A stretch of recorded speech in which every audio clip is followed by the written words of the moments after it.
and that is to go at 3 pump stations to keep sewer odor down. One is at Walmart, which feeds down past the post office, and one down at Whitco that feeds back up to Myrtle Drive, not Myrtle Drive, but heck, I just had a brain blow up. But anyway, out behind Taco Bell, all that area, if we don't have that in there, it's really, really bad, just like Myrtle Drive is. It's, all that from Walmart comes down to the kids in Myrtle Drive.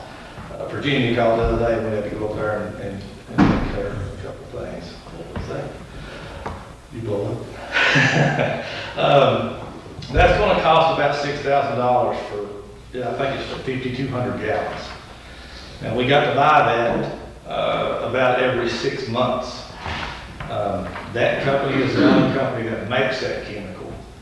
So we can try to farm that out somewhere else, but I really don't know where to look right off the top of my head. Donna is the brains behind looking for different prices. She got on the phone and was looking for different prices for our chemicals for the water plant, and saved us a tremendous amount of money over the span of a year. So it's all good. We're getting better. We're going to do better, and it's just I'm just tickled to death because we're saving some money. So. All right. So, what is your total request for supplies and equipment? Supplies and equipment is $6,022, and then it'll be about $6,500 for the Nitronox. So you're asking for $11,000, $13,000. $11,000. Yeah. Not that we have much choice with that, but that sure is a heavy lick. I've been waiting for, and during cold weather, sewer odor is not as bad as it is in the summertime, so we have not had the Nitronox in a little while in a couple spots. Some spots still have it, but a couple doesn't.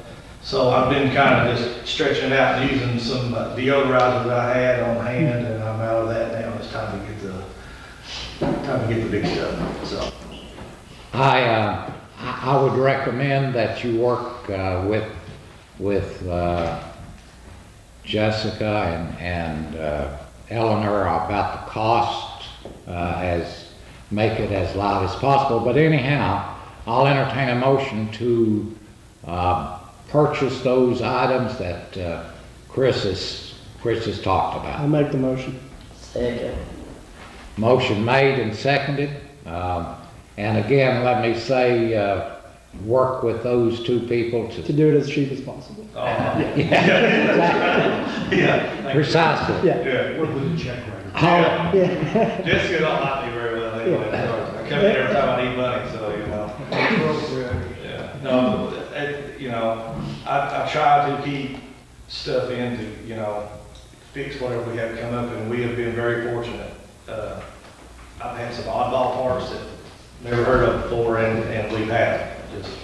I know what's in the ground, I know what we need, so hopefully it still works.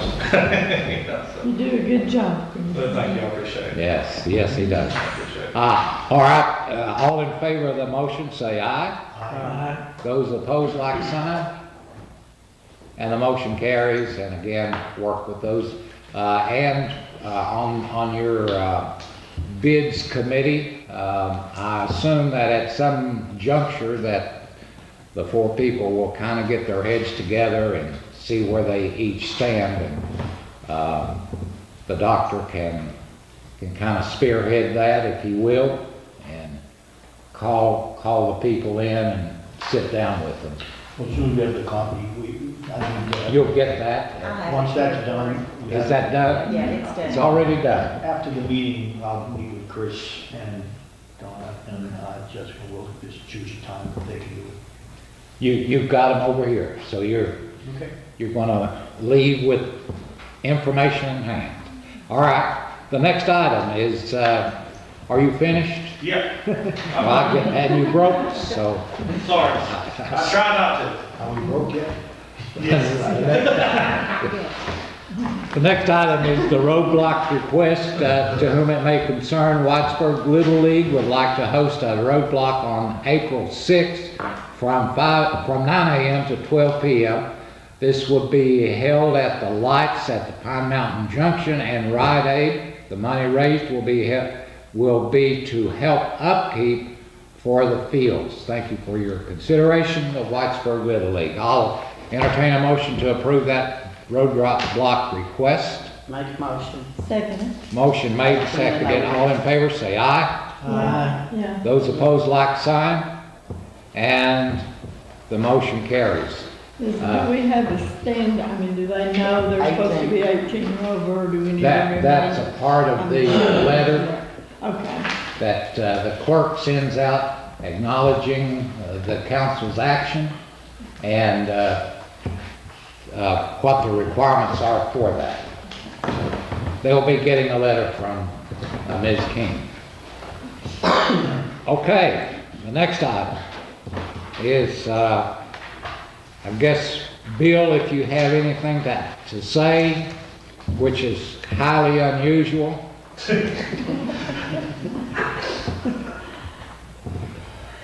So you're just a visitor? I could give you a progress report if you'd like.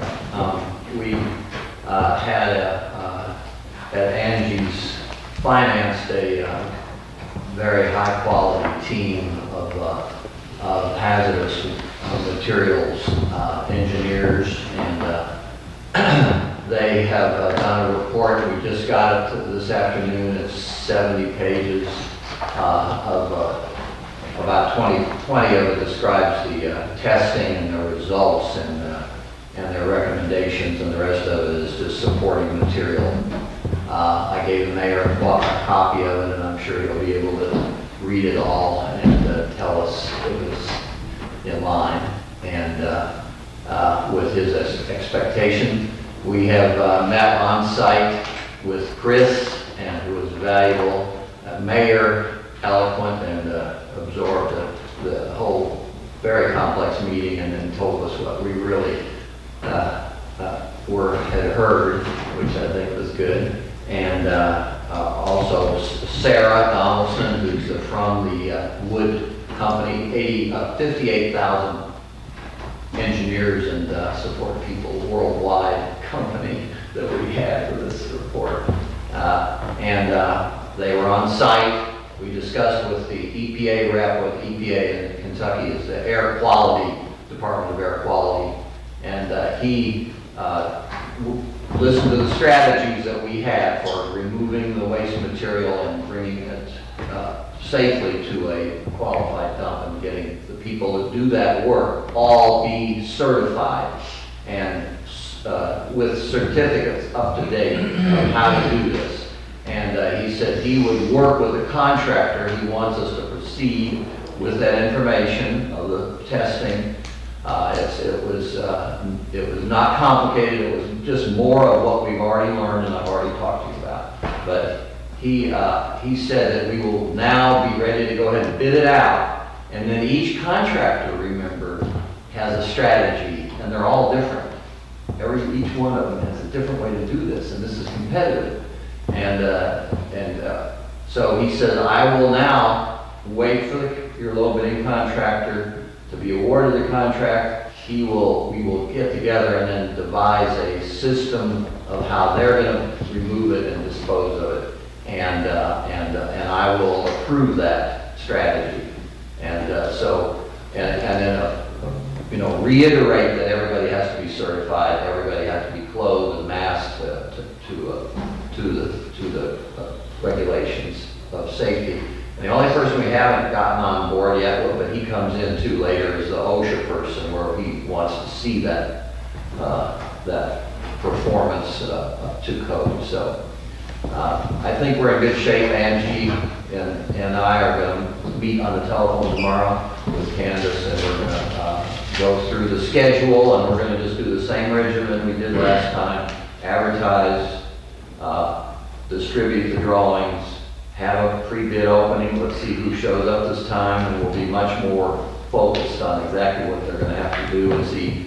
Hopefully we'll get the and also tell them they have to be a qualified bidder, having experienced in this work, not just a first-time trainee, trying to get a low bid. And we have to be able to enforce that, and we have circumstances where that has happened. It's not always the low bidder, especially in this case. So that's our strategy, and Angie had probably, Okay, thank you. that's it. Do you have anything to add to that, Ms. Hall? The only thing is, our plan is to try to get it out to, advertise next Friday, the 22nd. So that's the plan. And hopefully we can get this project under construction soon. Good. So, all right, that, I was sitting here thinking, as Bill was talking, that we're pretty blessed here, in the council. We have a doctor who is a graduate of Harvard Medical School. We have an architect who is a graduate of Yale Architecture School. And we have a mayor who is a graduate of the Surgeon Academy in Surgeon, Kentucky. The great school. Just kidding about that, but the others, well, we are very, very blessed, and I guess it's fair to say that the room is full of brains, not excluding me, of course. Everybody on the council is very, very intelligent, but and the only reason I pointed those out is because it comes from some higher class architect and academic places, and we appreciate you being here. Not the Surgeon Academy. All right, the next item, and the only item actually I've got on, well, I got two on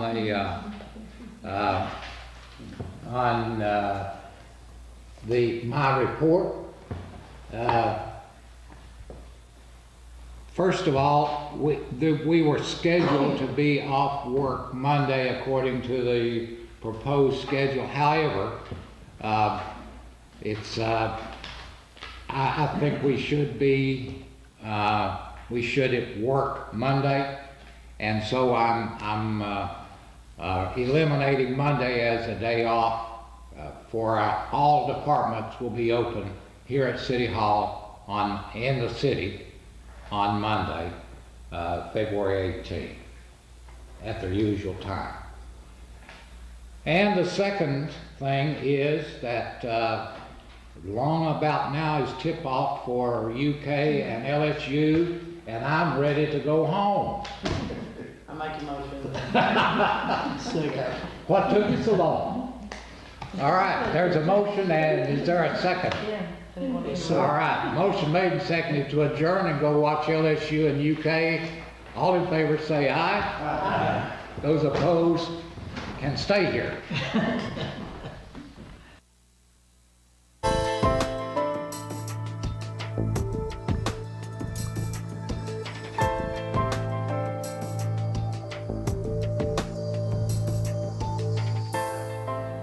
My name is Mickey Steins. I'm the Letcher County Sheriff. I stopped by JR's barbershop this morning to get my hair trimmed up before I go to my little girl's archery tournament, and we just wanted to kind of give the public of the citizens of Letcher County an update on what we've done our first 30 days in office from January 7th to February 7th.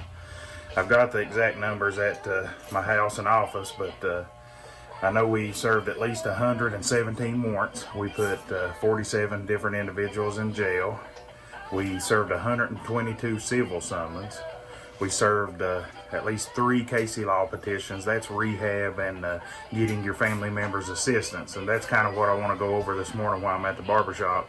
If you have a family member that's struggling with a drug addiction, you can come down to our office and we'll point you in the right direction. You need to go to the county attorney's office.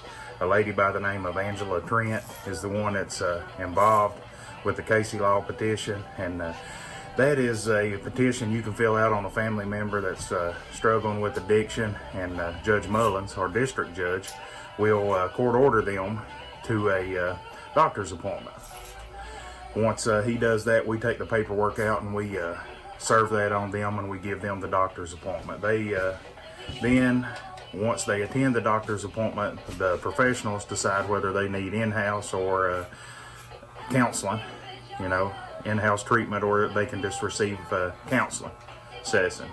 If they was to fail to appear for that doctor's appointment, Judge Mullins will have a little hearing where we serve them, and the family member will be there, and he can hold them in contempt of court and place them in the Letcher County Jail until they decide that they want to go to the doctor's appointment to at least see if they need treatment.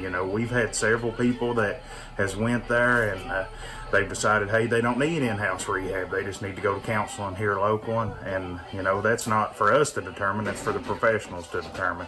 And we've even had several people that's went and said, hey, they don't need any help. That's not a drug problem. It's another issue, and that's why they're the professionals and we're not. They get to decide that. But I just want the citizens of Letcher County to know we're there for them. We're going to work hard. Unfortunately, our job is to put people in jail, but we're not going to stand back and fight against them going to rehab or seeking out treatment for their family members. That's what we want. I'm born and raised here in Letcher County.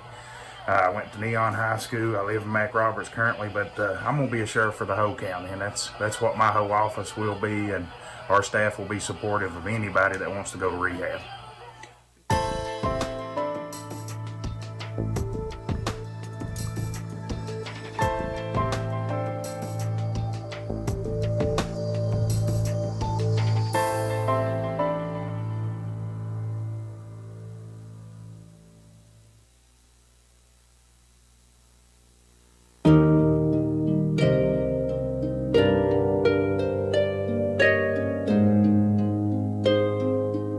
Hello, my name is Richard Yonts. I'm president of the Southeastern Kentucky Black Lung Association, and I want to voice my appreciation to the Letcher County Government Channel for their support.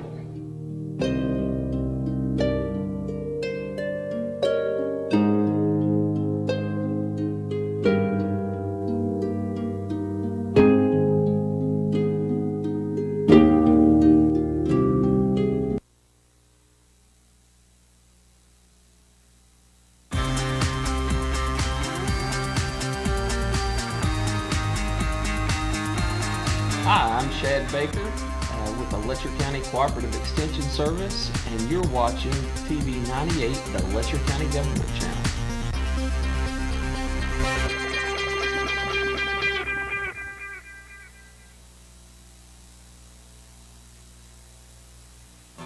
If you thought pure maple syrup could only be harvested from trees in New England, think again. Shad Baker has been tapping sugar maples in Letcher County, Kentucky for several years. We've been doing it every year since 2012. This part of the state is largely forested. We've got a lot of maple trees. We've got a lot of people that are looking for a way to make money off of their land. Theoretically, you could make syrup from the sap of any tree. The question is how much sugar is available in that sap? And that's where sugar maple really distinguishes itself.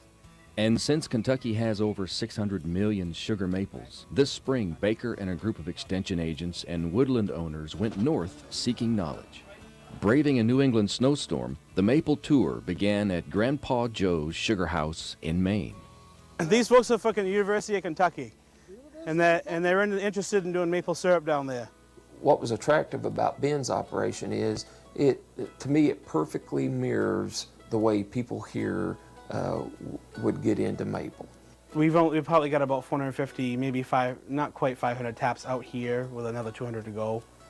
We're small compared to the ones that are in northern Maine that are, the average is 40,000 taps. McKinney started out making syrup the traditional way. Usually start off with 10 or 12 buckets in their driveway, and it turns into a bigger operation. That's what's happened over the past 15, 20 years here in the state of Maine. If people know that you make syrup, then they become your best friend. One of the things that I saw with Grandpa Joe's was meeting Ben McKinney. He was a lot like us, and his operation was really cool. It was kind of a down-to-earth operation. It was a board and batten building made out of rough lumber, And so it was something that I felt that we could do here. So the second place we went to was Pingree's Maple Products, and Tom Pingree was the owner. The family started making maple syrup in 1969. There's something about making a product from a different product, and people just go crazy for it. You know, they just love it. So his operation, to me, I kind of envision it being what one would be if it stepped up from Ben's. His sugar shack was a little bit bigger. His evaporator was a little bit bigger. The setup that he almost had like a display room where he had all of his merchandise on the shelves, and he had it set up so that when they had their main maple weekend, they could pass through and watch as his guys were feeding the wood into the burner of the evaporator. you're always looking for more taps and to make more syrup, because you end up selling more syrup. The more you make, the more you can sell. There were people coming and going. And I remember I grabbed one of those folks, and they'd come every year, bought maple syrup there every year, and they knew that they could come on May Maple Sunday and buy maple syrup or maple candy, ice cream with maple syrup on it. There's maple-covered walnuts, maple fudge, maple taffy, candles, and the local favorite maple cotton candy. Next stop on the Maple Tour, Windham, Maine, to see Nash Valley Farm sugar maker Rich Morrill. Everything's all retail here on Maple Sunday or Maple Weekend, depending on how many days we operate. We do a self-serve here, so it's available to people who want year-round. There's actually a following for the cotton candy, even when we're at the county fair. People say, I only get it 2 times a year, you know, Maple Sunday and then going to the county fair to get the maple cotton candy, so they really do like it. Unlike the board and batten, rustic kind of look that the first two had, Nash Valley's was more manicured. He had a nice, well-done maple sugar shack, and his evaporator was brand new. He really didn't own the maples that he was tapping. The maples actually belonged to a rock quarry, and he had an agreement that he could go on and tap their maple trees. That's something here in Kentucky, especially eastern Kentucky, we have a lot of absentee landowners. That gives us an opportunity that maybe a producer can go in and work with that landowner and say, hey, I want to do this. Could I use your maple trees? High in the hills of New Hampshire, the last stop on the Maple Tour was at Bascom Maple Farms. You can put in about 12 million pounds of syrup. I put in 9 million in here. I've had over $25 billion worth of syrup in here. He was really on a totally different plane.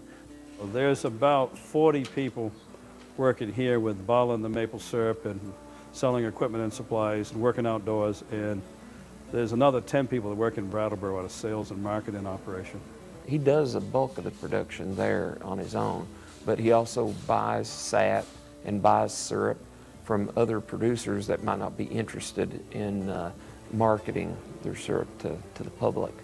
Tapping 84,000 trees using 100% vacuum requires a modern system to detect leaks in over 350 miles of tubing. It was all automated, or at least a lot of it was. They had gauges that were on the lines coming down that could tell them what the pressure was and how much sap flow they were getting. So it went from being a mom and pop kind of a deal to being more of a commercial operation.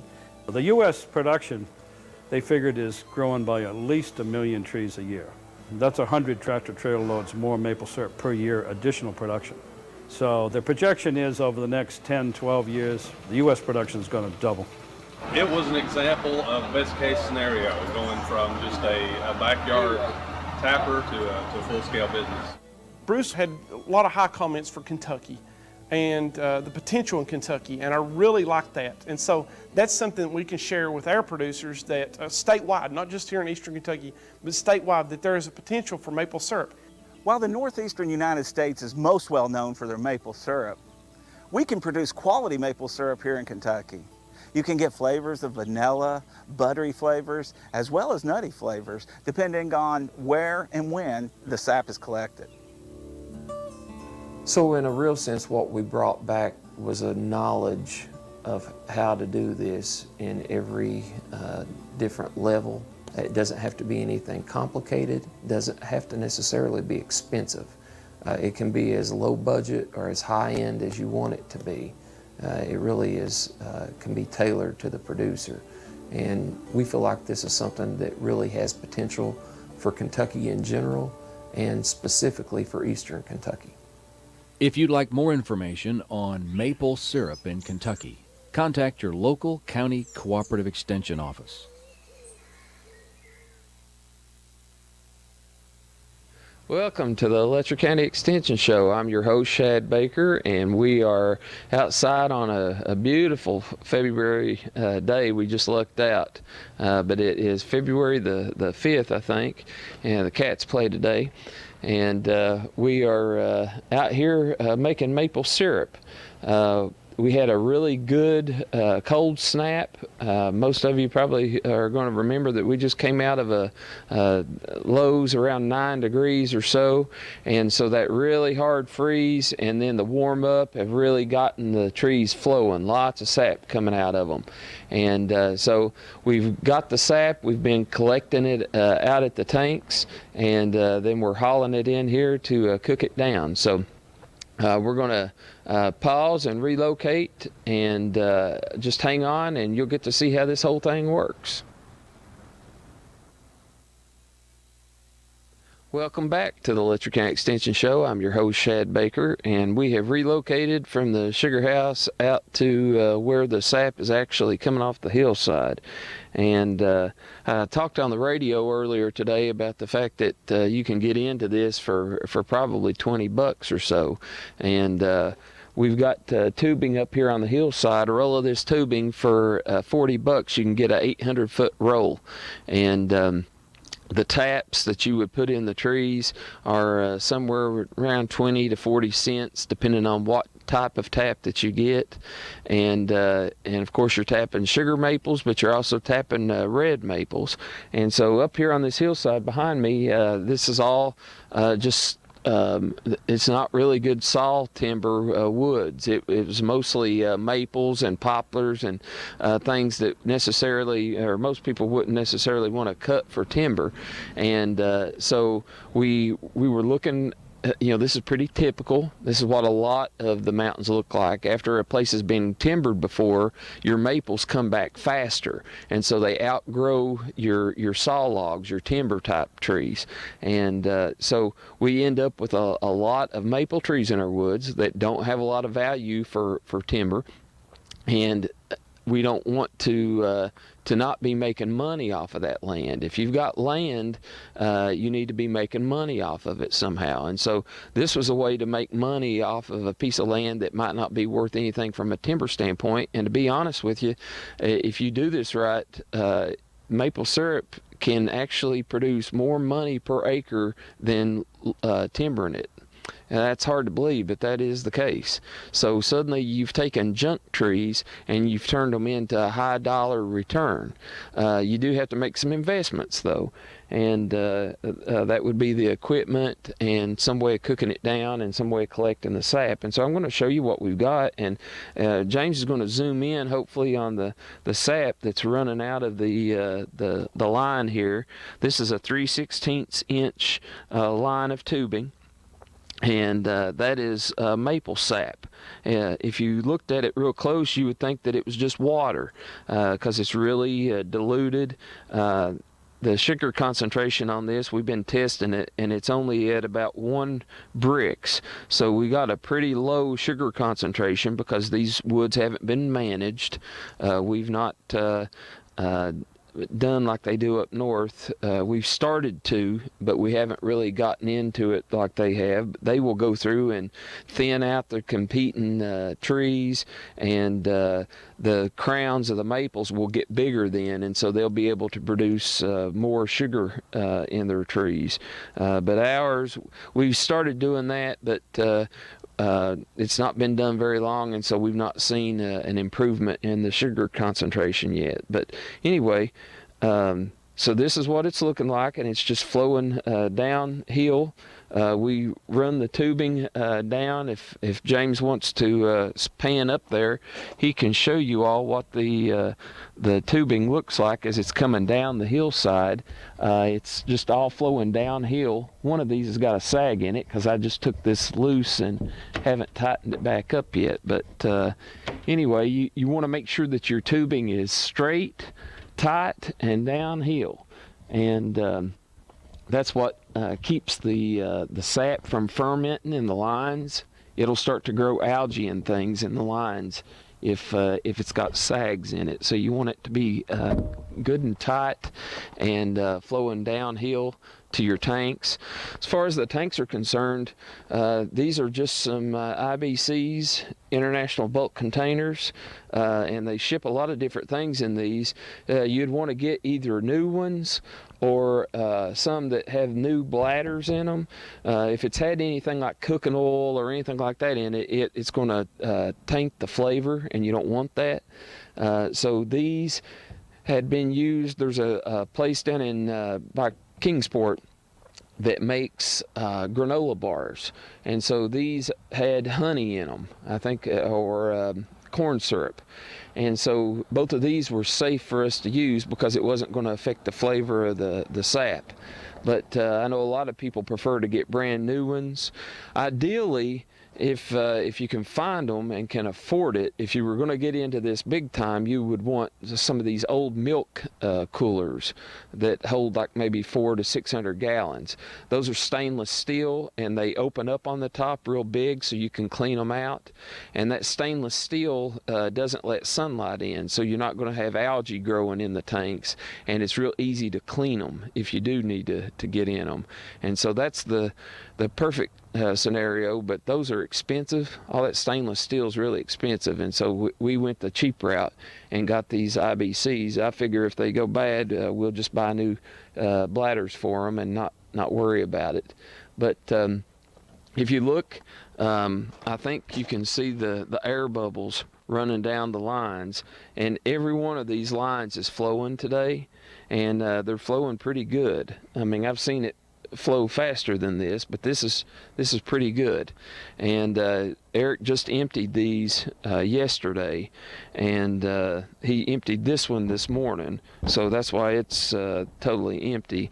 But this other one, he had it empty and yesterday, and it's already filled back up to that point. And so we're getting a lot of sap flow. And after you get to this point, you've got to do something with this. And you've got 2 days to do something with it. 2 days if it's not refrigerated or frozen. So some of the sap that we cooked off yesterday had been frozen, with big blocks of ice in it from that cold snap. And as long as it's got ice in it, or it's really cold outside, you can carry it for several days. But if it's warm like this, you've got 2 days to do something with it, or it'll ferment or start to go sour. And it's kind of like milk. It's a lot like milk. If you leave it sitting out, it's not going to take it very long to go bad. So after we get it to this point, this is where the fun starts.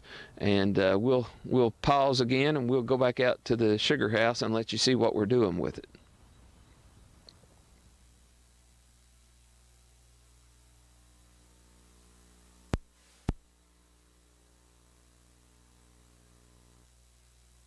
Welcome back to the Letcher County Extension Show, and we have relocated out to the sugar house, and what you're looking at is the wood box, or the fire box, for the evaporator. And Eric just fed a bunch more wood into it, and this is kind of the trick of doing this. After you've got your sap, you need to maintain a rolling boil, and the smaller you can get that wood and the better seasoned it is, the better, because it will burn hotter. And you don't want it to just be a little bit of a boil. You want it to be really tumbling. And so you can see that this wood is sizzling a little bit because it's got some moisture in it. We actually ran out of good seasoned wood, and this is this year's firewood. But ideally, you've got some already put back that's good and dry and seasoned.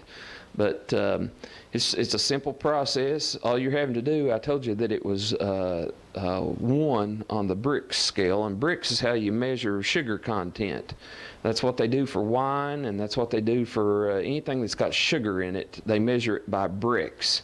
And so this started off at a 1, and we've got to get it up to 67 for it to legally be syrup.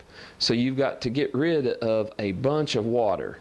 The ratio, if it had started off of a Brix count of 3, I think is how it works, you have to boil off 43 gallons of water to end up with 1 gallon of syrup.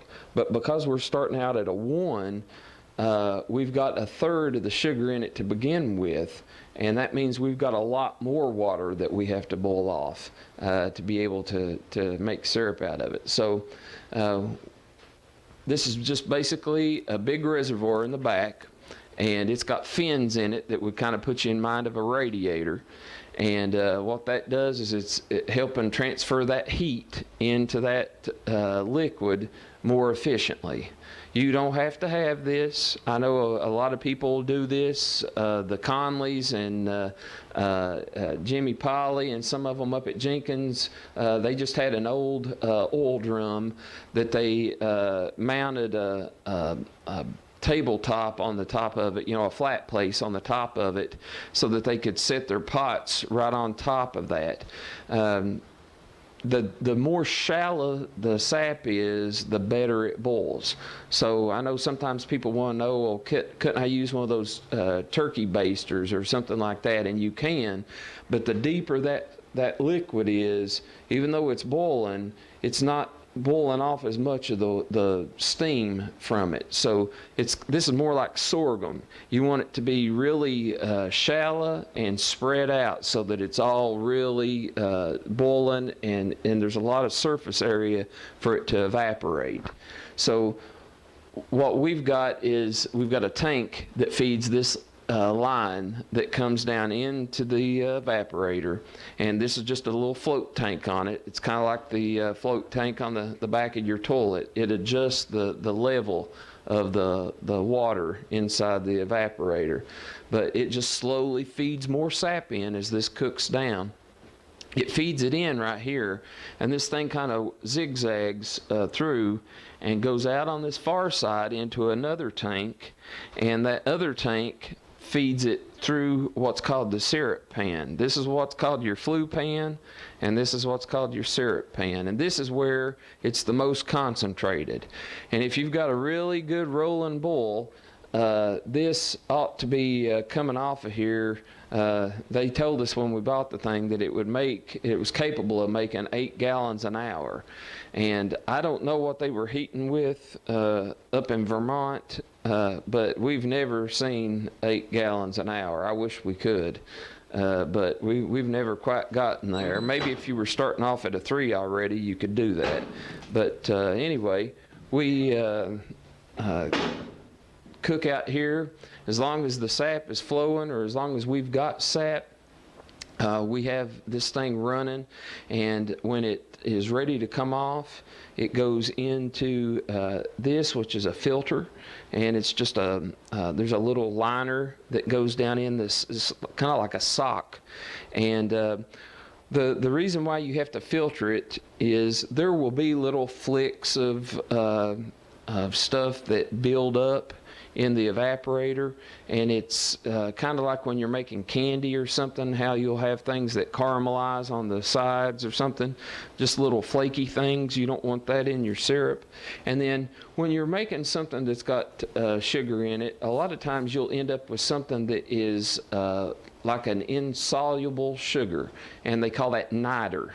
I think it's Nider. And anyway, that niter, they call it sugar sand. And it looks like sand. It feels like sand. Some of you ladies might have gotten some cosmetics like a face scrub or something that's actually got that in it. And it's abrasive. And it won't dissolve in water. So you've got to get that out of there. You don't want to be having your pancakes and have grit in your mouth, and so you filter that out. And so we filter it here, and then we take it back here to the back, and I don't know if James wants to take a break. We'll take a break and relocate so he can show you this.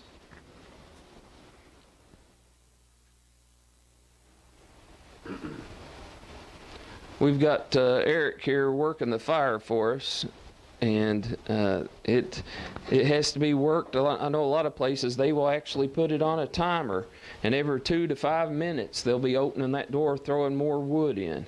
And if you've got really good seasoned wood that's split really fine, kind of like kindling wood, you'll have to feed it about every 2 minutes, and that's what makes it work. When we did our tour up to Maine, those guys were using scraps off of, I guess, a sawmill. And they had old pieces of rough lumber that were just their scraps, and they were big, long planks. But every time they had a timer on the wall, and every 2 minutes they would, it was a big evaporator, bigger than this, but they would throw those doors open, and there would be 2 or 3 guys just flinging those big planks of wood into the evaporator. It was something to see. This is the last step back here. This is the canner, and this is where we bring it to when we're finishing it up, if we're doing a small batch, or if we're getting ready to can it. If this is just like canned food at the house, it has to be really hot for it to seal and be sterile. And so you can't just put that liquid in a bottle and put the cap on it at any temperature. It's got to be piping hot. And so that's what this thing is typically used for, is canning things with, but we also use it for finishing. And this will take it on down. If we fill this thing up with sap, it's usually down here to the line before it's ready to bottle. And we've got a special little valve on the front of it there that fits down in the neck of the bottles that we use. And the bottles are just these little plastic bottles, just generic. I know sometimes people see those and they say, well, you didn't produce that here because it's in a fancy bottle. And you can order this stuff. You can buy anything on the internet anymore. And we buy these bottles on the internet and get them shipped in, and they've already got the little styrofoam seal on them so that it's all professional like. But by the time we take it off, that's totally clear and ready to be bottled. Again, it has to be 67 bricks by law before it is legally syrup. And so that's what we're trying to get it to. We usually take ours a little bit further than that, and we give up a little something by taking it further. But we lose some volume by cooking it on down. But I like it thick. And I think most people like their syrup to be a little thicker than 67 bricks. And so it goes from being totally clear, like you saw when we had it in the line out there, to looking, kind of a amber color. And that's all. We're not adding anything to that. That is just, it caramelizes as it cooks, and it takes on that brown color as it gets more and more concentrated. And that's just the sugar. It's kind of like when you roast a marshmallow. It goes from being white to being that tan color, and that's exactly what's taking place here. It's going from being totally clear to being that Coca-Cola color, which usually we don't make it quite as dark as Coca-Cola, but this is a amber color. That color is also affected a little bit by the bacteria that can be in it. And early in the season, when the lines are totally clear, and when the trees are just beginning to flow, that will produce your lightest colored syrup. And as the season goes on, we've been told that it's bacteria from the tree that will cause that. I'm not sure what it is, but I know that the syrup tends to get darker as the season goes on, and the flavor gets to be stronger. And I actually like it when it's darker and kind of pick you and smack you around a little bit. I like my syrup to have a kick to it, and so it doesn't. It's like honey. You know, some people like that Lynn honey, that real pale stuff, and some people like it the dark, poplar or goldenrod or something. I like things that are kind of burn in your throat a little bit, and when it gets a little darker, it's got more of a bite to it. But this is the process. Usually, if we start cooking in the morning, if we don't have any problems, no glitches along the way, we can start cooking at around 9 or 10 o'clock in the morning, and we will be finished by around 3:30 or 4 in the afternoon. And off of one batch of syrup, we'll usually end up with about 2 gallons, or of sap, we'll end up with about 2 gallons of syrup.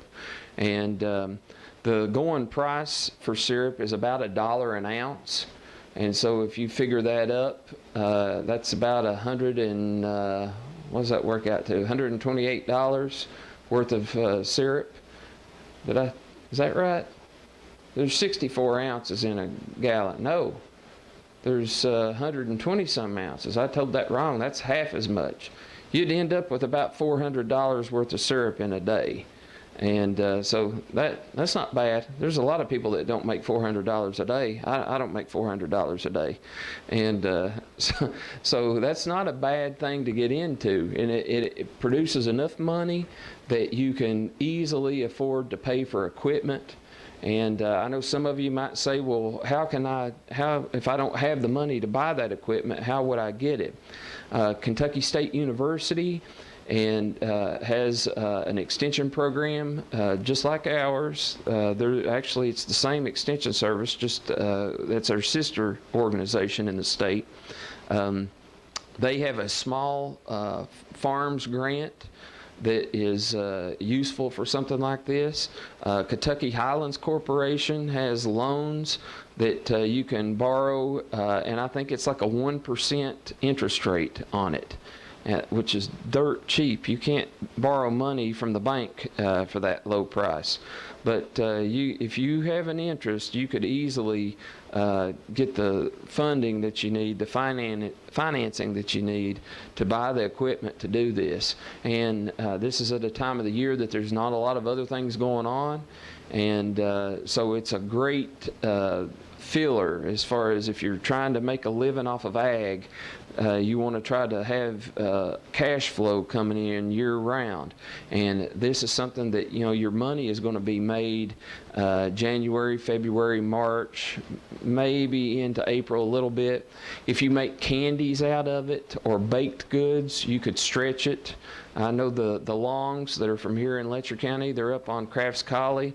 They've been on Facebook really talking about their production this year, and they've been using a piece of shared use equipment that we have here at the office. It's a reverse osmosis thing.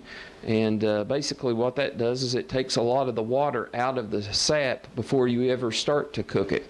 So it uses a lot less firewood, and it also raises the brick count way on up. I don't know if I think they get it to like 4 bricks or something. And by doing that, they cut their cooking time way down. And they posted something on there the other day. Are you fogged over, James? Don't worry, folks, it will clear back off. But they took 575 gallons of sap and cooked it down into 8 gallons of syrup just yesterday. And that's really, really good. And so that's one of their main commodities or products that they sell at the farmers market here in Whitesburg. And their daughter, I think it's Hannah, their oldest one, sells baked goods. She makes a really, really good maple glazed shortbread that is the bomb. I mean, I'm a chocolate guy, and I can tell you that other than chocolate, her maple glazed shortbread cookies are the best thing sweet-wise you will ever taste. Put that with a glass of whole milk, and that's as close to heaven as you're going to get on earth. Really good. And so they stretch their cash flow out way into the summer by doing value-added stuff. And so these are all things that we can do here on the mountains, in the mountains. People think sometimes that you have to have flat farmland to be able to make money at agriculture, and that is not the case. We, as mountaineers, we've learned that you have to be creative and come up with ways of making money off of hillside land, and this is a great way to make money off of steep hillsides. And so if you've got any questions about doing maple syrup, you're welcome to come up to the office anytime, and we'll be glad to answer your questions. We've got a small scale maple syrup workshop that's coming up. I think that's February the, well, I don't want to tell you a wrong date, but we've got a small scale maple syrup workshop coming up here pretty soon in February. If you're interested in learning more, I would encourage you to attend that. Again, it's here at the Extension office, and we hope you'll consider getting into maple syrup production.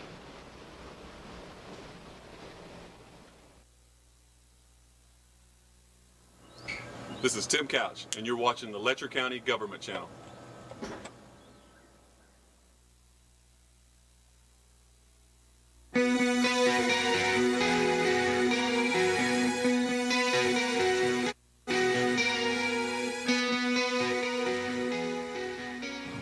It's growing season time in Kentucky.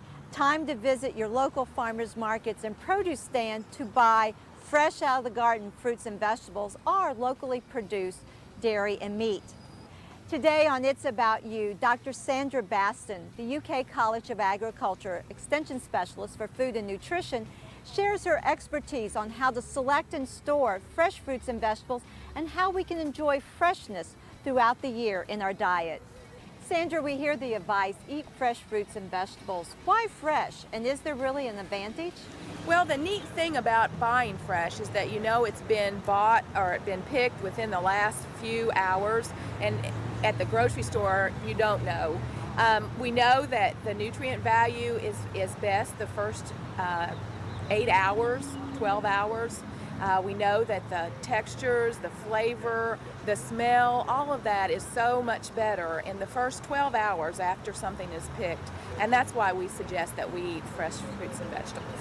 Of course, fresh is not always available, but definitely during this time of the year. Right, while we have the opportunity, we should take advantage of it, and eating in season is the best way that we can do that.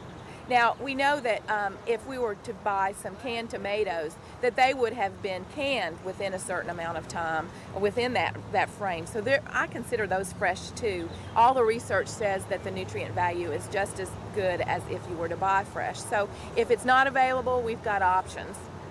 Well, we know that fresh fruits and vegetables don't really have those expiration dates or use by dates. So what are the best tips for storage, and how long can produce, obviously it depends on the products, right, but how long can we keep items? Well, something perishable like lettuce or the green beans, we would want to use within 3 to 5 days. And I think you can start to see and smell. The color may change slightly. So you can see things to go downhill within a week. Now something like onions, we've got some onions over there, and the potatoes, they'll last a week or two before we need to worry about the loss of nutritional value. But 3 to 5 days is what I say. When we start talking about fresh berries, now you better just be eating them within a day or two, because they will very quickly disintegrate. But you can see that. So you want to make sure that you eat them before they start to go downhill. And do all fresh fruits and vegetables need to be refrigerated? Not everything needs to be refrigerated. If you think of it this way, if it's got a high moisture content, like the cucumbers and the beans and the lettuce that we have here, then it would need to be refrigerated.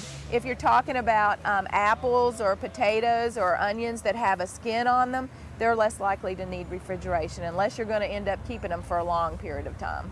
And what about tomatoes? That's something my husband and I always have major discussions.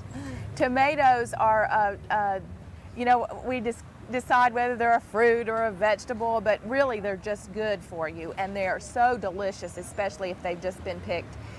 Tomatoes, if you're going to eat them within a day or two, leave them out on the counter. They will continue to ripen, and but if you're not, put them in the refrigerator, and they'll last a whole lot longer. Doesn't really change their nutritional content. No, it does not. You just have a cold tomato or a not cold tomato. Good advice. Sandra, you talked about the storage tips for fresh fruits and vegetables, but what are some tips for making sure that we store fresh meats and dairy properly as well? Well, if you're at the grocery store, there's an expiration date, which is a big help. But once again, when we think about fresh meats, we want to use those as quickly as possible. And from the farmer's market or the grocery store, we want to get it into the refrigerator as soon as possible. 3 to 5 days, ground meats, 1 to 2.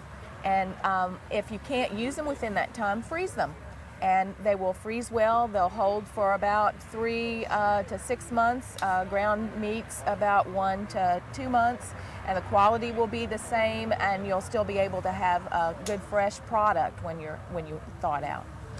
Well, sometimes we see organically grown or USDA organic for fruits and vegetables, meats, dairy. What is the difference? What does that mean, and what's the difference between organically grown and conventional? Well, the main difference is the way they have produced it, and it now is, for you to use the term organic, you have to follow regulations set out by the United States Department of Agriculture. But the advantages are that they may not have used pesticides, they may not have used, the soil may be prepared in a different manner, and so we're actually sustaining the environment by using organic types of production systems. The difference is there's been no research that shows they're any more nutritional than regularly grown products. However, some people swear by them because they're usually a little bit more lovingly taken care of. It's usually a smaller operation, and whoever is working the farm is really there because they believe in what they're doing. And so we're also sustaining the farming systems within our community when we purchase locally grown organic. We've got some products here that are organically grown, and this is some beautiful Swiss chard. We've got some different, it comes in different colored stems, and it's very mild flavored. We can prepare it a lot like we do spinach, only we'll get rid of the stems. But this is great looking. It will probably actually look better than what we would purchase in the store because it is fresh. It hasn't been hauled in from anywhere. Sometimes we might, in this particular leaf, you'll see that there's some holes. Well, maybe there was a bug in the field that got to that, and so, but that's not going to change the quality of this product. Sandra, you mentioned that it didn't necessarily matter how fruits and vegetables were grown. They still were nutritionally equal. What are the advantages of eating fruits and vegetables? What are the health benefits? Well, we know through research that there's a tremendous amount of benefits in eating brightly colored fresh fruits and vegetables. They have certain chemicals in them that allow our body to maybe stave off some things like cancer or heart disease, or reducing the risk of many of those chronic diseases that we all experience or have family members that experience. So what we're looking for are brightly colored fruits and vegetables, and this is a perfect example. This particular cantaloupe, oh, it smells heavenly, but it's a bright orange, bright red, and if you start looking at fruits and vegetables, those that are brightly colored have much more nutritional value than those, say, like potatoes, which are white. So to help reduce the risk of chronic disease, we're looking for brightly colored fresh fruits and vegetables, and we want to get about 5 servings per day. And so what I suggest is, you plan on getting 1 at breakfast, a couple at lunch, and a couple at dinner, and you've got it. And if one of those needs to be a juice, that's fine. So look for brightly colored fresh fruits and vegetables to help reduce that risk of chronic disease. Well, Sandra, we all love farmers markets, but the reality is the growing season isn't year-round in Kentucky. No. So how can we preserve that freshness year-round? Well, we have several different options. One, we can freeze the product. We can take them home, like corn on the cob. Maybe we make cream corn out of it and freeze it. There's several options. We could also can it. We've got some blackberry jam here. You know, blackberry season doesn't last very long. We could make a blackberry jam or a blackberry conserve that we could put over our freshly purchased pork from the market. Then we could also dry, they've got dried flowers right now, but we could also dry apples, any type of vegetables that we wanted to put into a soup for later on. So we do have some preservation options if we want to buy large amounts and go home and work a little bit. So you can follow USDA recommended recipes, then you ought to be able to preserve your bounty in the proper manner. And if you can't preserve your own, obviously there's a lot of options in the grocery stores.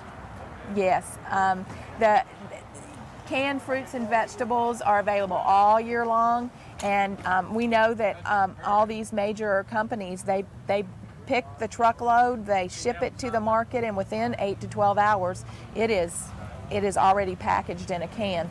Frozen products, usually within a couple hours. So we have a lot of good options for preserving our nutrients and our flavors for those cold winter nights.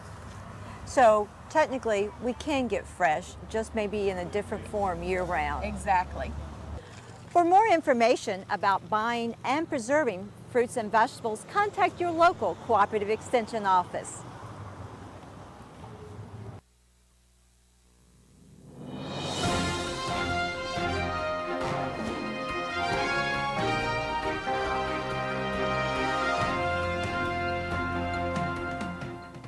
Hello everybody, this is Mayor Todd DePriest, and we're at the Industrial Park today celebrating the ribbon cutting of Hutch Brothers Pizza and Pizza Wholesale Lexington's newest distribution center in eastern Kentucky. They serve a big market here, and they came to Jenkins looking to expand, and we're tickled to have them here.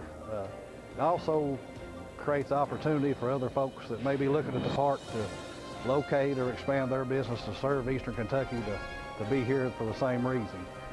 We want to welcome Hutch Brothers Pizza and all the folks involved in this. It's been an interesting opportunity to get somebody else in the park, and it all came together today for the ribbon cut.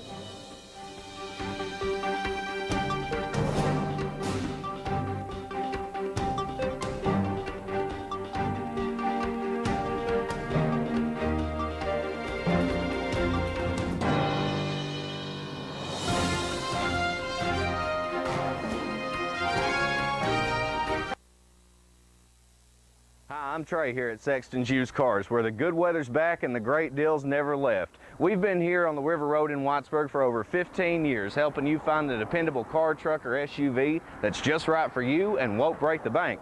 So this year, when it's time to buy, stop by and see your neighbors here at Sexton's Used Cars in Whitesburg, or give us a call at 606-632-0549.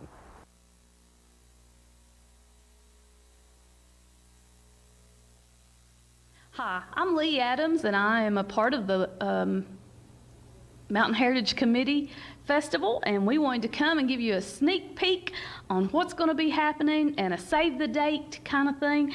We want you to save the date. September 23rd through the 28th will be the 2019 Mountain Heritage Festival this year, and we already know who our special guest will be for our headliner.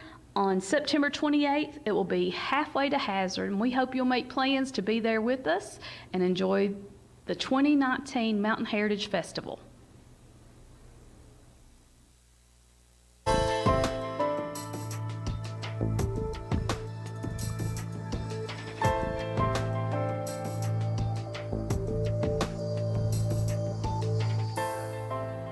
My name is Mickey Steins. I'm the Letcher County Sheriff. I stopped by JR's barbershop this morning to get my hair trimmed up before I go to my little girl's archery tournament, and we just wanted to kind of give the public of the citizens of Letcher County an update on what we've done our first 30 days in office from January 7th to February 7th.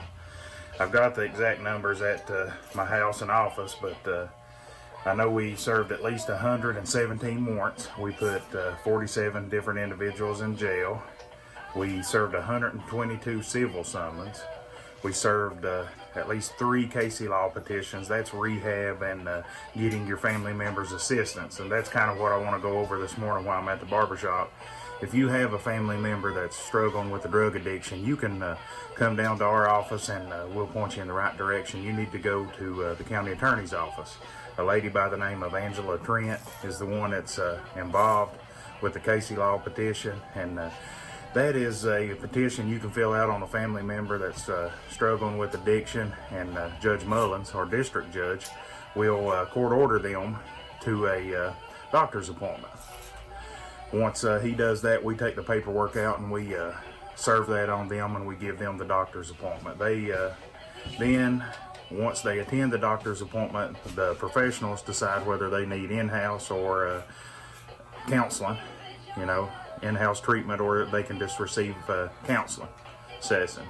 If they was to fail to appear for that doctor's appointment, Judge Mullins will have a little hearing where we serve them, and the family member will be there, and he can hold them in contempt of court and place them in the Letcher County Jail until they decide that they want to go to the doctor's appointment to at least see if they need treatment. We've had several people that has went there and they've decided, hey, they don't need in-house rehab. They just need to go to counseling here local, and that's not for us to determine. That's for the professionals to determine.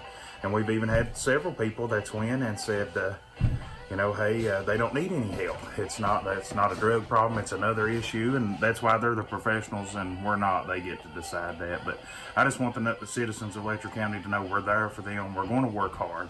Unfortunately, our job is to put people in jail, but we're not going to stand back and fight against them going to rehab or seeking out treatment for their family members. That's what we want. I'm born and raised here in Letcher County. I went to Neon High School. I live in Mac Roberts currently, but I'm going to be a sheriff for the whole county, and that's what my whole office will be, and our staff will be supportive of anybody that wants to go to rehab.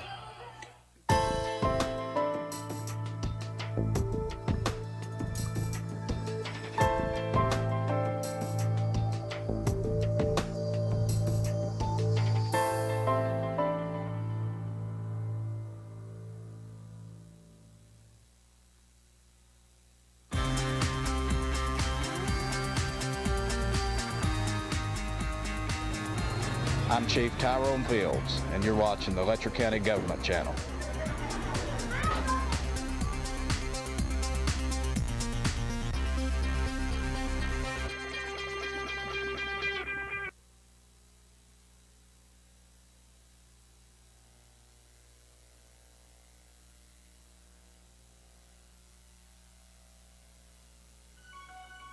Okay, Rick, it's the Pine Mountain Tunnel that goes from Jenkins over into the Pound area, and it was originally built to haul coal from Virginia back to Kentucky for them to blend it up here in the Temple and ship it out. But several of us went through there. The Kentucky side of the tunnel is it's about like the day it was built. I mean, concrete is perfect, the drainage is perfect, but the Virginia side had some quality master work done in it from the timber and stuff. But it was only when they put the new road through on 23, it shook it a lot from the blasting. And it caused a lot of that to fall in, a lot of it to fall in. The other side of the mountain over there, when you go into the Virginia side of it, you can see that the quality of the work that the miners done back then.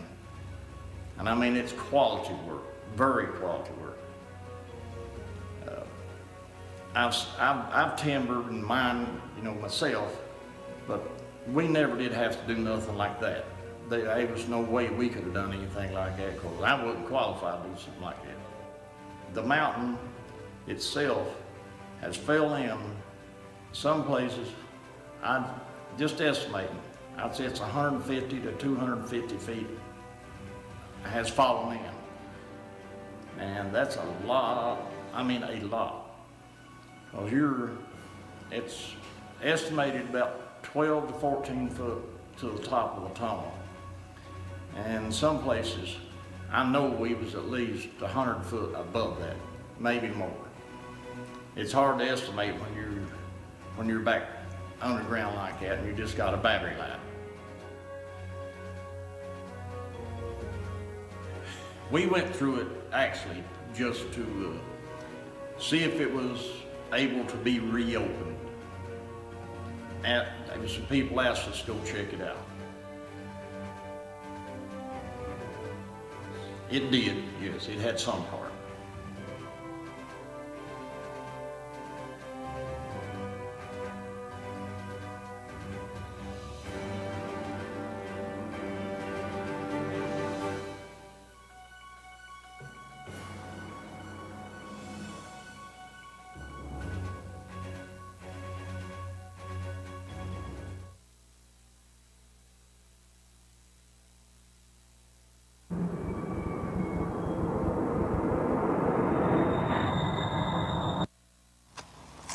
We shouldn't have to do no bending over or nothing like that. Pretty much standing, walking all these herbs. Except getting in. Do we crawl in under? You have to go through them tiles. That's the only thing. Just going through the tiles. There's one of them cut out on the right side. Right side. Yeah. So was that guy accurate when he was talking about that flooded part? I know. Last time I was in there, it was about 2005. There was no water.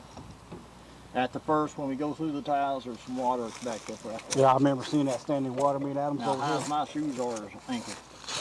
So what do you know about the history of this tunnel? Do you know when it was started, Dan, when they started construction? Before, I know, I'm pretty sure it stands from 46. Or the first hole comes through before the six. There's a dog. There's a dog out there. What you know? That's somebody's fox dog. Some dog one.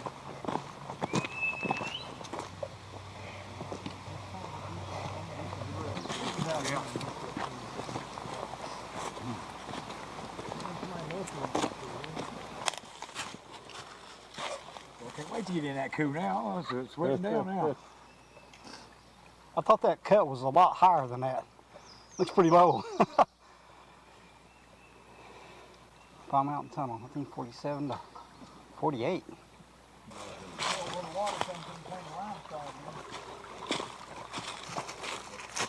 I've never noticed that before.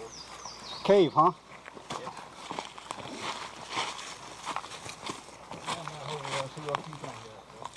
Yeah, I think me and Adam looked at this last time. That big rock right there is in the way, but it definitely looks like it goes down.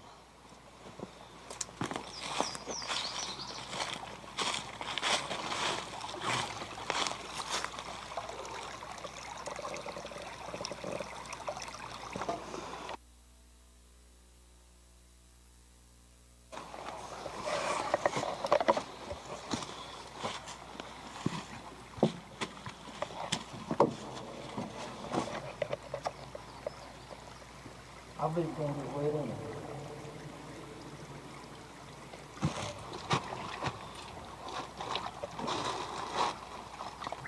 All right. You go. Did y'all crawl? Yeah, I crawled in. You're right there.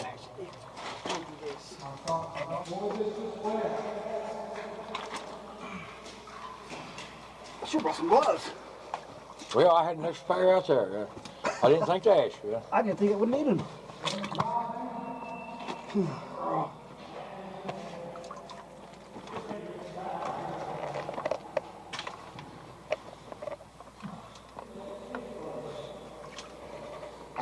Oh man, God, that's some nasty looking junk too. Oh, it's nasty, boys. Boys, if it's comfortable, our wives be going through here.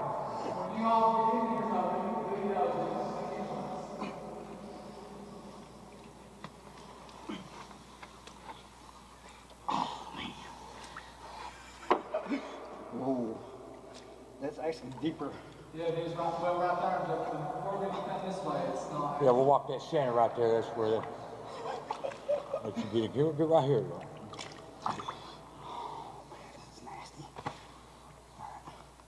I think my jump's already wet. I mean, this is like over ankles. Yeah, my feet are already wet. It's not as deep over here? No, you're right here in the wings. Just follow the tracks up through there. You got your light on though? Not yet.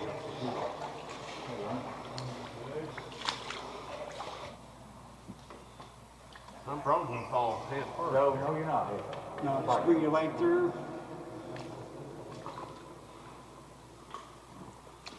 Make sure you got a good hold. If I fall, I'll grab it. I should have bought the other trekking pole, Ernie.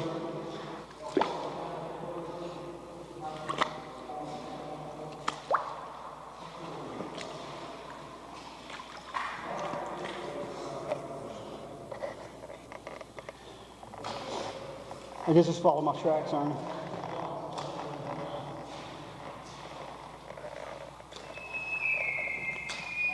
Now you don't know what you're sliding on, do you?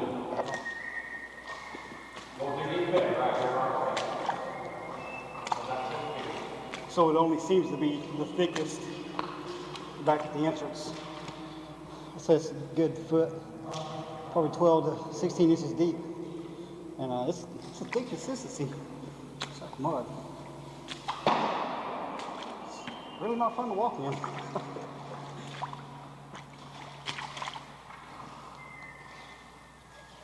There we go. Yay! Feels like we're on solid ground finally.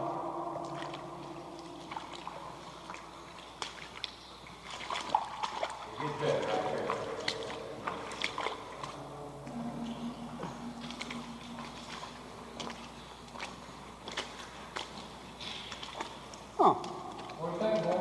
Those are railroad ties. Oh, I see. That is cool.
We've made it to dry ground finally.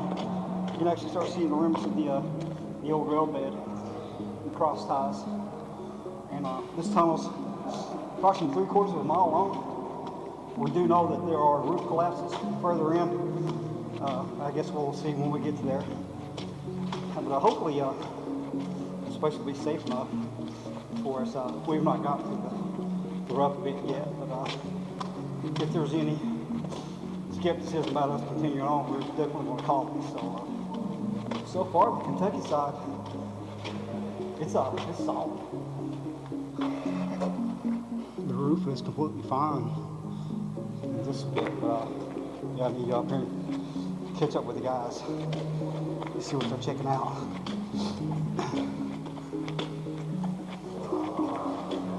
Anybody want this? I got too much. Right. Yeah, here you go. We might need it further on, but I didn't want to just leave it. But I'm still trying to do pictures. Are those communication lines or lighting? You think it's telephone lines, Danny?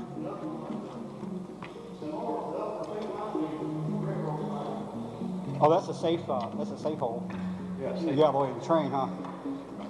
Cool. Yeah, I wanted to catch up. I had to get back here and get some ore. Actually, looks like the end of the concrete part of the tunnel. The ambient temperature in here is, Daniel was saying it's around 50, 55. It's pretty chilly.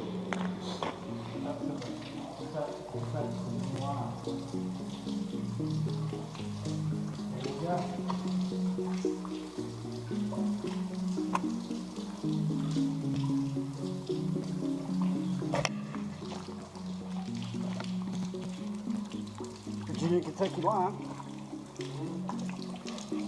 Oh. Or you got some stalactites forming.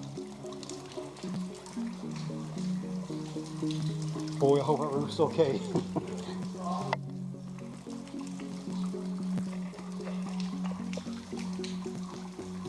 This was definitely collapsed.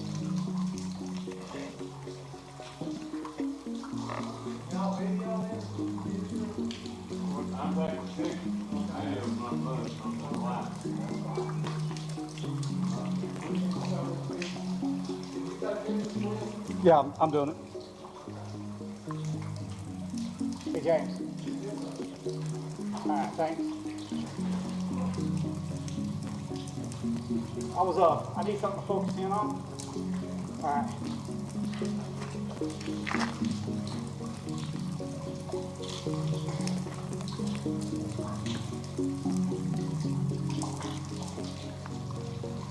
Yeah, this is pretty sketchy.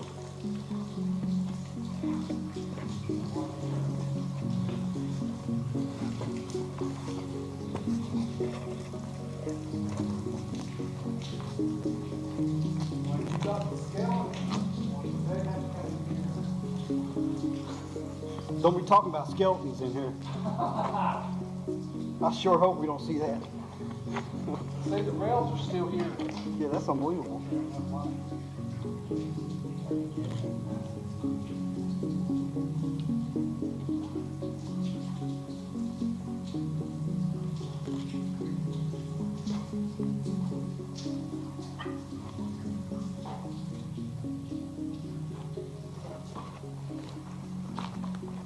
I don't guess anybody have any tape on them, would they?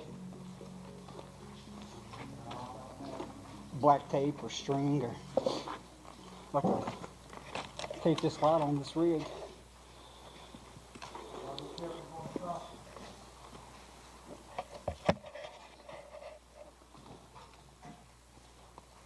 Get some rock fall in here too. Oh, that's unbelievable. Hey, is that Danny? Could you tell him to hold up one sec and stay? I want to get a picture of somebody going up that. Yeah. Oh. Or a couple of us going up that. That'll be an awesome shot. If I can get over. I gotta be real careful on this kind of stuff, man. Yeah.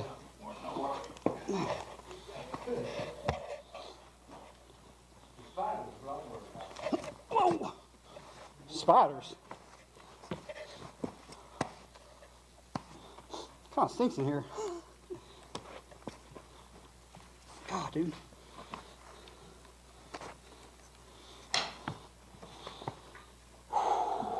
You got a nail right here, Ernie, sticking out of this board, so be careful.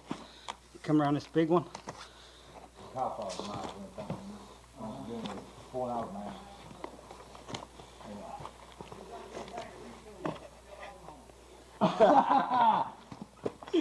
Well, I'm glad Danny's with us. Oh, yeah. I mean, this stuff's precarious to walk on.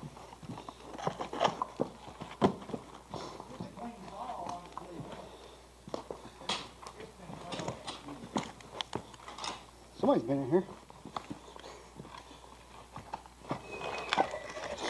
It's tough going, huh?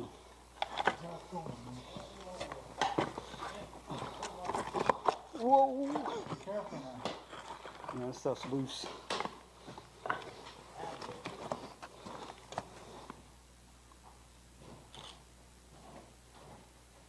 We get one wobble.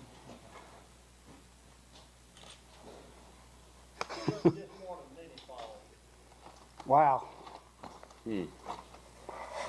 As we're getting closer, well, we're on Virginia side now.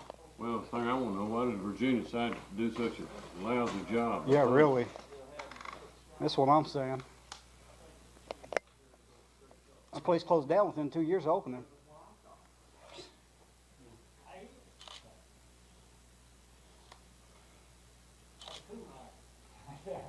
Now that's a cool shot.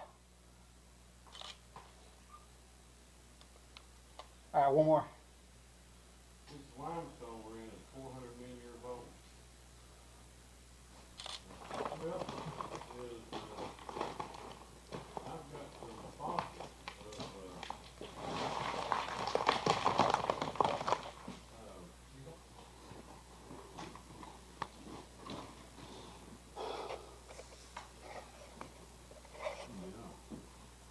this is the top of the tunnel right here.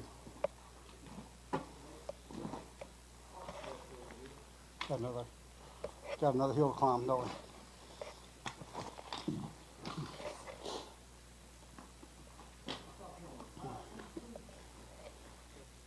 What does it look like up there, man? What do you say, Jack? He said if he wants, he could go on and check it out. What are you saying? He said it'd be a series of ups and downs.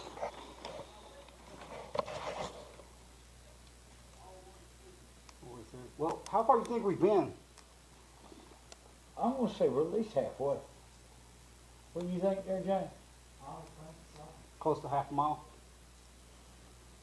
Well, Dan, if you think there's humps, I wouldn't go down and then back up another.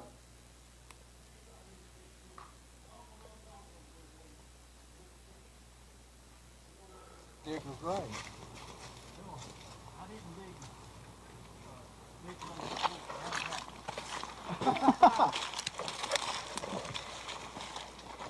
You know it's about Letcher. They had the guy on the news there saying that the government's gonna burn 3 barrels of the stuff because the THC is high, too high. Somebody's cleared the trail.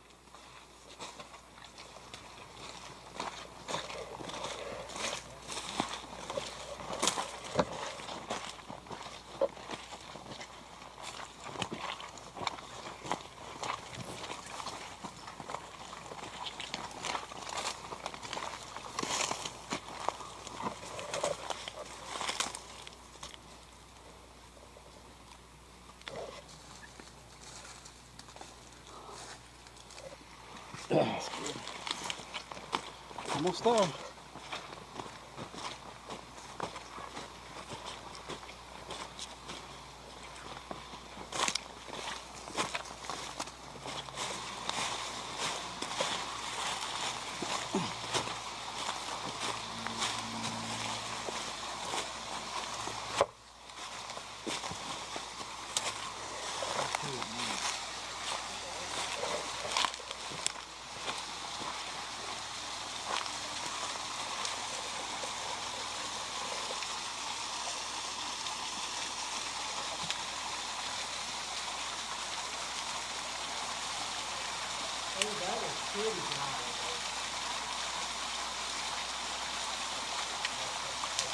We're now inside the Virginia side of the tunnel, the Pine Mountain Tunnel. We're going to venture on in and see what the conditions are from this side. It's possible we'll probably go to the faulty stop that coming in from the church side. So we're on the Virginia side now. There's a neat waterfall. And we just had to step over this wall, come down, and we're actually on the pound side. And we're already seeing evidence of rock falls here, so we're going to venture on to the last point. Hopefully we can get to the last point that we reach on the other side and see if they connect. It's about time to put my headlamp on.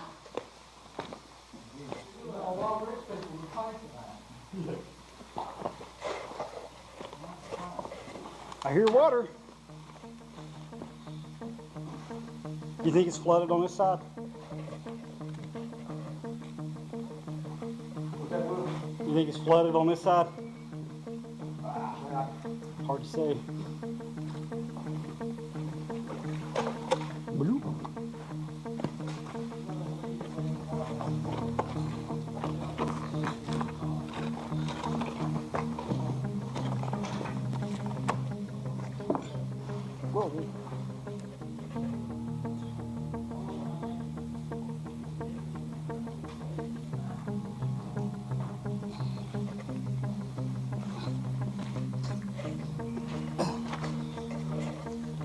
Whoa.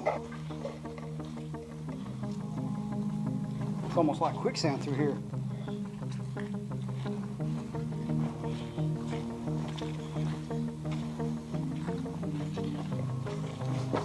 Whew.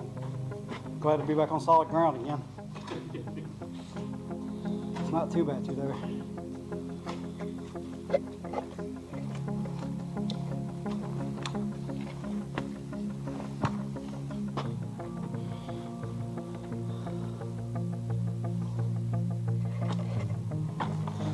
Catch up.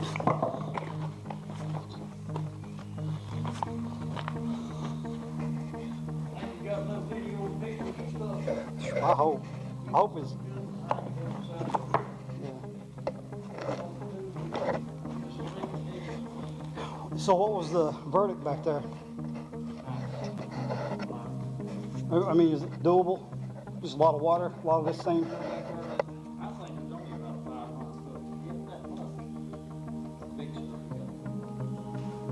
It's mostly water through there and this kind of stuff. It's just water that Army's boots walk like this. Of course, my stupid hand where I sliced it on my nail.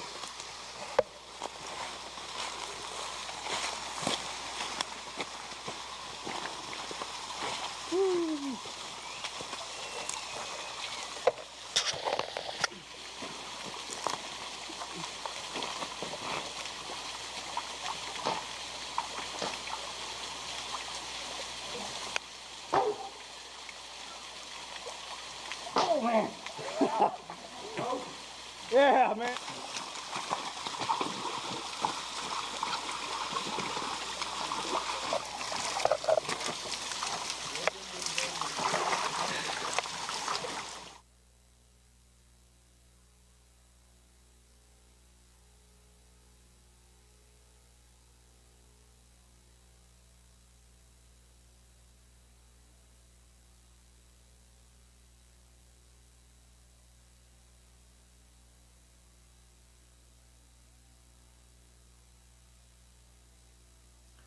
You just got through watching the movie of the Pine Mountain Tunnel, the one we entered, and hopefully that this could be cleaned up or something in its day. I'd like to see a lot of things happen around Jenkins, a lot of jobs come into it, but I hope you enjoyed the video and hope everybody just understands that we're trying to help and we need all the help we can get.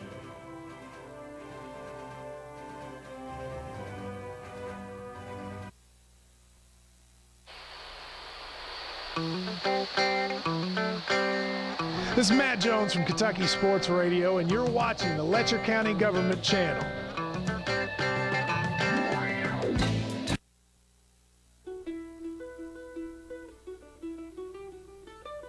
Civil War veteran Captain Richard Brose of New York was not a geologist. He was an engineer by vocation, and yet he would make the most significant geological find in the state of Kentucky's history. On the headwaters of the Elkhorn Creek at the Big Sandy River, in a little place soon to be known as Jenkins, Kentucky.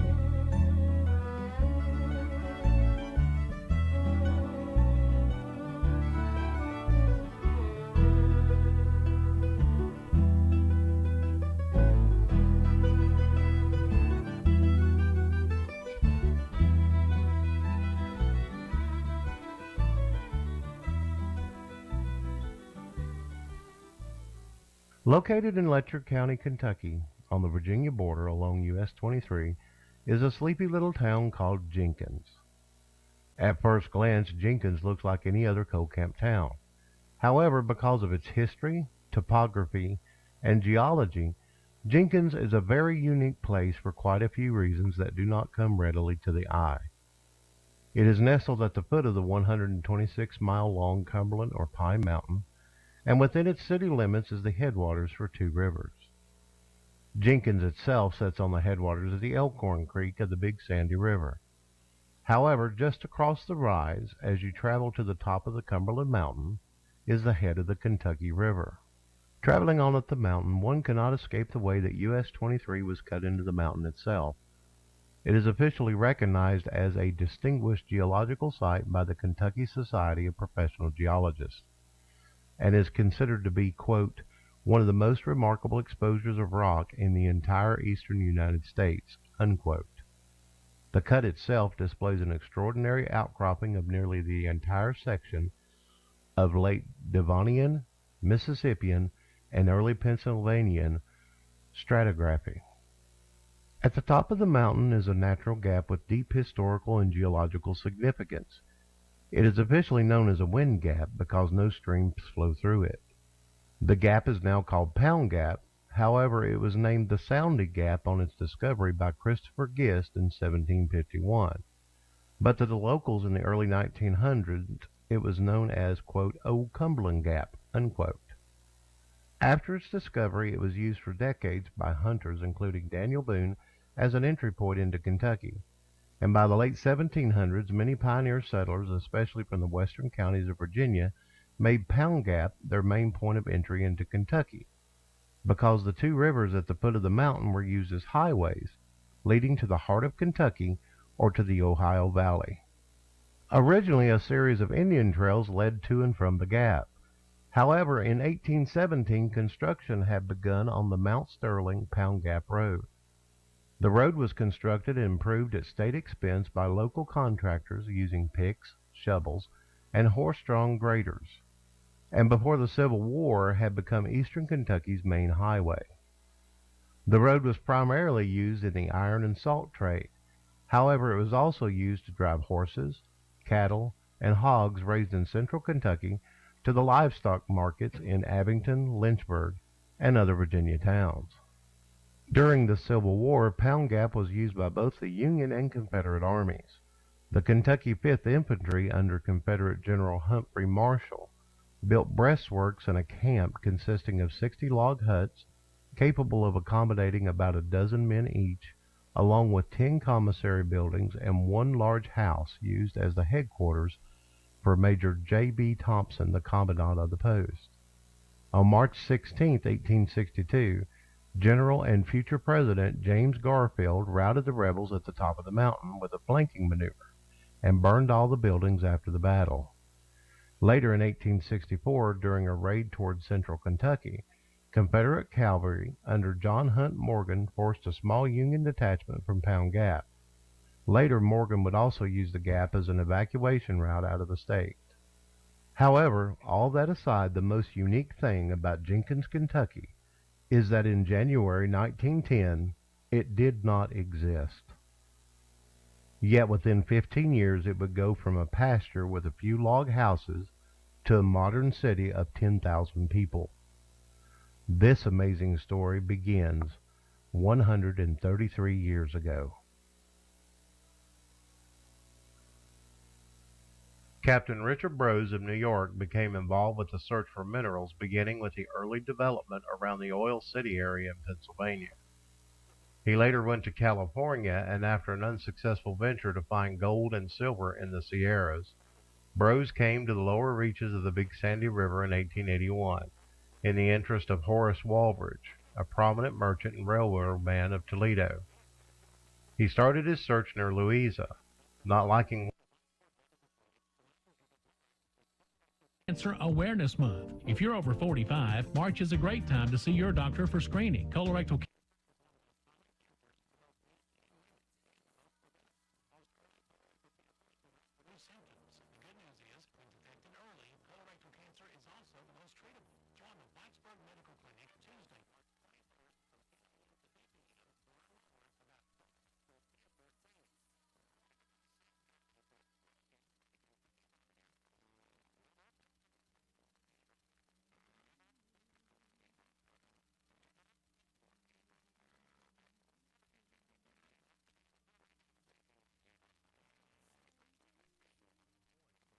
to mention that Brose had been opening small coal mines along the Big Sandy River and shipping the coal by barge downriver to the Van Leer area, where they would be offloaded to trains and shipped across the country. However, the Ash Camp coal, being on the Elkhorn branch of the river, was too far up the river to allow the heavy coal to be shipped by barge. However, having the backing of railroad tycoon Horace Walbridge, Brose was sure that if he could find a coal field of significant value, the railroad could be persuaded to extend to this remote region of Kentucky. It is also worthy to note that it is at this time the story of Richard Brose standing in the Elkhorn Creek in Pike County examining a piece of coal is likely to have occurred, because suddenly in September of that year he broke camp, moved 14 miles upriver to the headwaters of the Elkhorn Creek near what is now called Jenkins. There, within a short time, Brose found the coking coal he had long sought after near the mouth of Joe's Branch. There were several seams of coal in the area. The one that interested Brose the most he named the Elkhorn No. 3 seam, and spent several years opening the coal in countless places for miles around the area, testing it for quality, searching for its boundary limits, and purchasing the rights to all the coal that matched his standards. The achievement of Brose only became apparent years later, when it was found that the chemical makeup of the coal he purchased changed so drastically within a few miles of Jenkins that it required shipment to a different market. Ironically, Brose's backer, Horace Walbridge, died in January of 1893, and Brose was never able to get the railroad to expand into the area. Broken, disheartened, Brose eventually sold all of his holdings to John C.C. Mayo for a mere sum of $30,000. Mayo sent his own survey teams into the area to verify the findings of Brose, and in 1907, armed with the survey information and the offer of land already producing coal at the Millers Creek development, he approached the chairman of the Consolidation Coal Company, Senator Clarence W. Watson, with a proposal. The result was the immediate purchase of Millers Creek and an option to purchase the area known as the Elkhorn Creek after Consolidation could verify the findings of Brose and Mayo's men. The Consolidation Coal Company, or Consol, sent an army of surveyors, engineers, geologists, and chemists into the area. The report they did said that the area around the Elkhorn Creek was the most valuable coal find in the United States. This was further confirmed by experts brought in from Canada and England, who estimated that the land would yield 12,000 tons per acre, an estimate that was far conservative in Consol's own words from their book in 1934. Which stated that they had already mined 500 million tons, and they now expected the coal seams in the area to yield up an additional 1 billion tons or more. It is of interest to note that the area is still producing coal over 100 years after the first mine went into operation.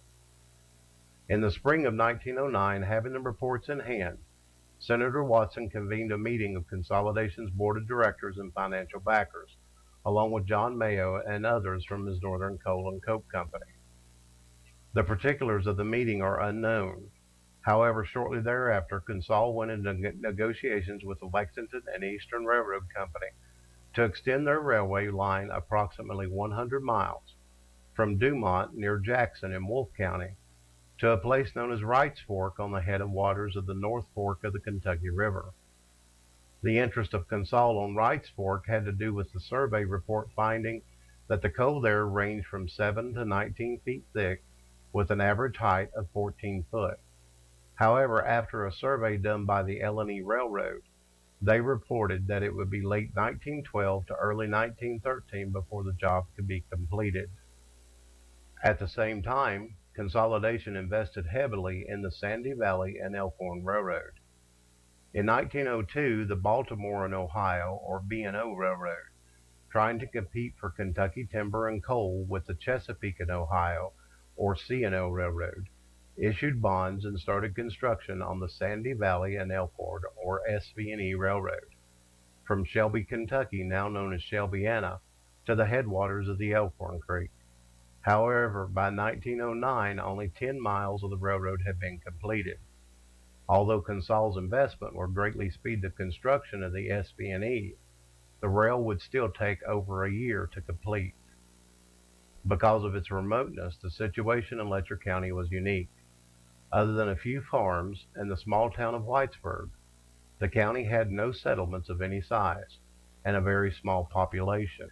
This, and the fact that the construction needed to begin right away, presented a series of large logistical problems that would have to be overcome.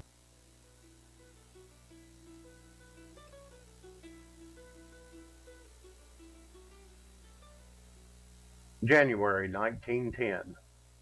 The Consolidation Coal Company is faced with a dilemma.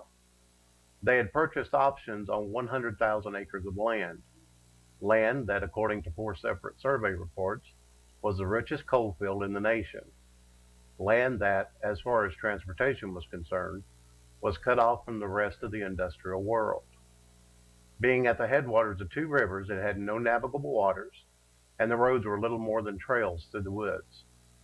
To make matters worse, the population in the area was sparse and did not have the skill sets needed for construction, nor could it sustain the sizable workforce needed to complete the project.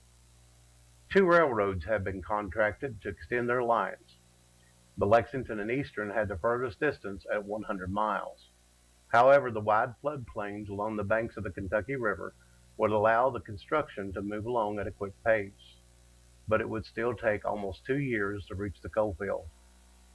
The Sandy Valley and Elkhorn, while only having to extend their line a little over 20 miles, had the greater challenge, as the river flowed along the narrow valley between the Cumberland Mountain and its foothills, and was scheduled to enter the headwaters of the Elkhorn in 18 months. This would mean that the construction of the mining towns would take a period of 4 years before the first coal would be shipped. In the fall of 1910, a solution to Consol's dilemma was found.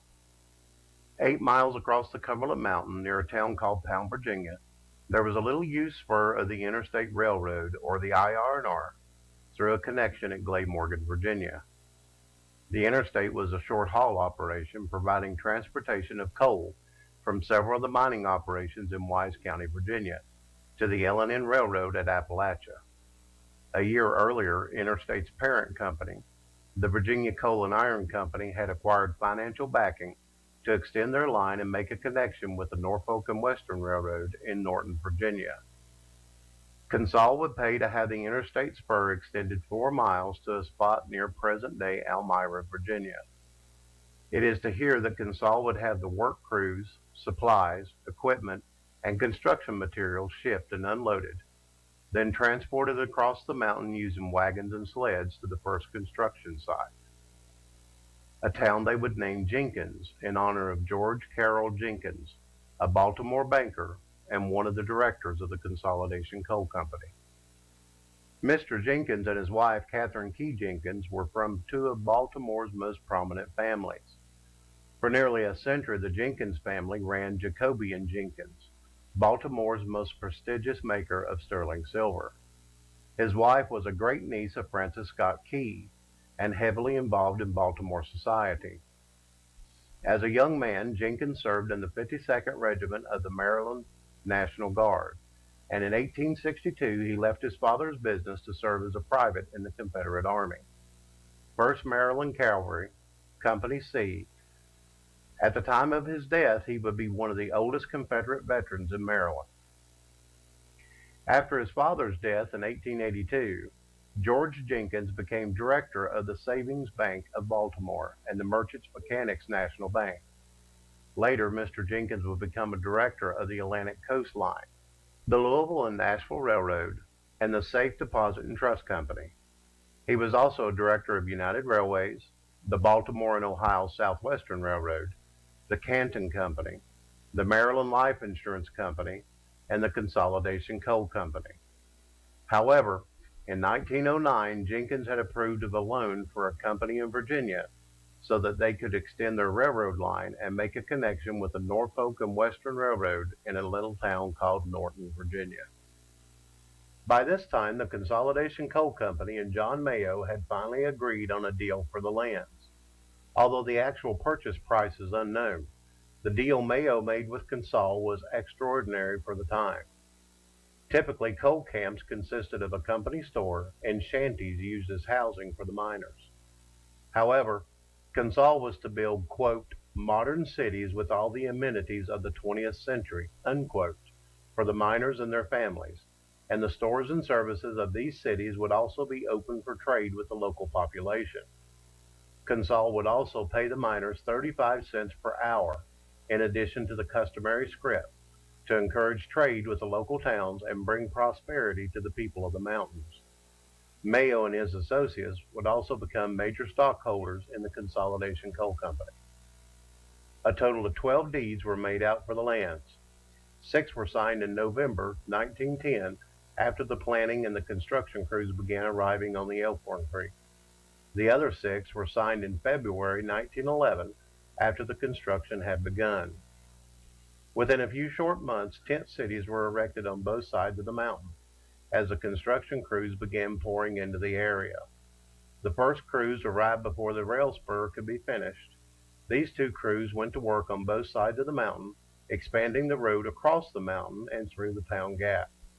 As hundreds of men started pouring into the area, the logistical problem of feeding them came to the forefront. Soon the shelves of the little country stores were bare, as supplies for such a number had never been needed, and the local population could not grow enough food to feed all of the men. To alleviate this, Consol sent in additional crews and supplies and opened up mess halls on both sides of the mountain. Eventually, the road spur and the newly widened road across the mountain were finished, and as the equipment needed for the real work began arriving, the road crews moved on to establish a new road across the mountain from what is now Dunham to Wright's Fork, or Mac Roberts, and downriver to the little lumber camp known as Chip. Across the mountain in Elmira, the trains began arriving at a rate of 20 cars per week. These had to all be hand unloaded and reloaded onto the wagons and sleds used to transport the equipment, materials, supplies, and goods across the mountain. The list of men and equipment arriving included 9 sawmills, 2 brick plants, 2 narrow gauge locomotives, along with the rail and cars needed for 2 construction trains to speed up the construction, and 12 boilers and generators for a power plant. The men, including lumberjacks, architects, masons, railroad men, plumbers, carpenters, plasterers, and electricians. Consol would use sleds and teams of oxen to drag the heavier equipment across the mountain. By far the heaviest items were the electrical generators and boilers. These weighed in at 16 tons or 32,000 pounds each, and will require 20 head oxen teams and take days to drag them the 5 miles to the construction site. After the road to Mac Roberts had been finished, one of the construction trains, along with a brick plant and 6 sawmills, would be dragged across the new road to be used in the construction efforts on the Kentucky River. Some of the first equipment to arrive were the sawmills and the brick plants, along with 2 types of kilns, a dry kiln to cure the lumber and the lime kiln to help compact the soil at the construction sites, as well as to make plaster and mortar for the buildings. As these arrived and were put into operation, more permanent buildings and structures began to be erected. From the very start, Consol was concerned about the health, safety, and morale of the workers, and constructed a small temporary hospital complete with 2 doctors and a nurse as one of the